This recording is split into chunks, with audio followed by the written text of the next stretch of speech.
Dreaming of Canada? Let's make it happen. Yo, what's up, Bangladesh? Listen up, because we're about to break down something huge. You know that Canadian dream everyone's been talking about? The breathtaking landscapes, the vibrant cities, the maple syrup? Yeah, that one. Getting there can seem like navigating a maze, right? Well, consider this your cheat code. We're talking about the Canadian Visit Visa, and I'm here to give you the step-by-step no-nonsense guide, just like we do on Patriot Act. First things first, let's talk visas. You're looking to visit Canada, so what you need is a temporary resident visa, also known as a TRV. Think of it as your golden ticket, your backstage pass to all things Canada. Whether you're picturing yourself hiking the Rockies, exploring the streets of Toronto, or catching up with your fam, the TRV is your key. But hold up, before you start packing those bags, we need to make sure you check off all the boxes. Canada's got rules, just like any other country. Think of it like this. They're basically saying, look, you seem cool, we just need to make sure you're good people. So let's talk eligibility. First up, that passport needs to be valid. Expired passport? Denied. Next, you got to show them the money, honey. Proof of funds. That's how you convince them you can afford those poutine cravings. And for obvious reasons, no criminal record. Canada wants tourists, not troublemakers. Okay, now for the part everyone loves to hate, the application form. Don't worry, it's not as scary as it sounds.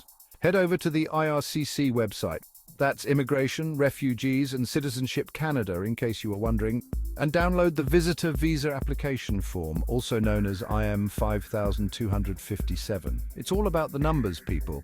Now, if you're planning on crashing with friends or family, they might need to send you a little something called an invitation letter. Think of it as a vouch for my friend note, Canadian style. All right, time to decide how you want to tackle this application beast. Option 1, embrace the digital age and create an account on the IRCC online portal.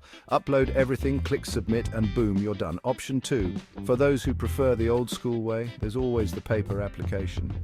Just head over to the Visa Application Center, or VAC, in Dhaka and hand-deliver your destiny.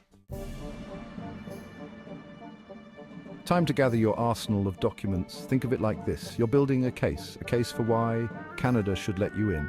First up, that application form you meticulously filled out. IMM 5257, remember? Next, your passport, because duh. Then a couple of passport photos, because everyone loves a good photo op. Now for the money shot, proof of funds, bank statements, pay stubs, whatever you got to show them, you're good for it.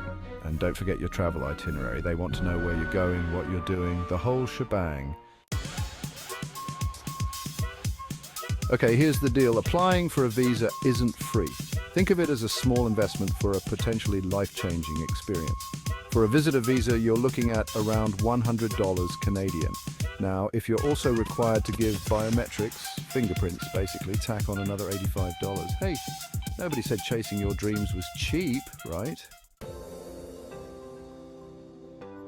Once you've submitted that application, keep an eye out for the biometrics instruction letter. It's your cue to head over to the Visa Application Center in Dhaka and give them your fingerprints.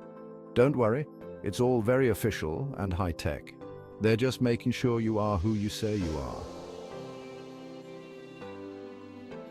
All right, time to send that application on its way. If you went digital, upload everything on the IRCC portal and hit that submit button. Feeling good? You should be. If you're more of a pen and paper person, gather all your documents and make your way to the Visa Application Center in Dhaka. Hand it over and let the waiting game begin. Processing times can be a bit unpredictable, kind of like the Canadian weather. You might be waiting a few weeks, you might be waiting a bit longer. The best thing you can do is track the status of your application on the IRCC portal, and be prepared to submit additional documents if the Canadian Embassy requests them. It's all part of the process, my friend. This is it, the moment of truth. You check your email, your heart pounding, and bam, there it is, the visa decision. If you're approved, congrats. Time to book that flight and pack those bags. The visa will be stamped right there in your passport, your golden ticket to Canada. But if for some reason your application is denied, don't despair. They'll tell you why. You can always reapply. Visa secured, amazing. Now it's time to finalize those travel plans. Book your flights, find the perfect Airbnb, and start picturing yourself sipping Tim Hortons by Niagara Falls.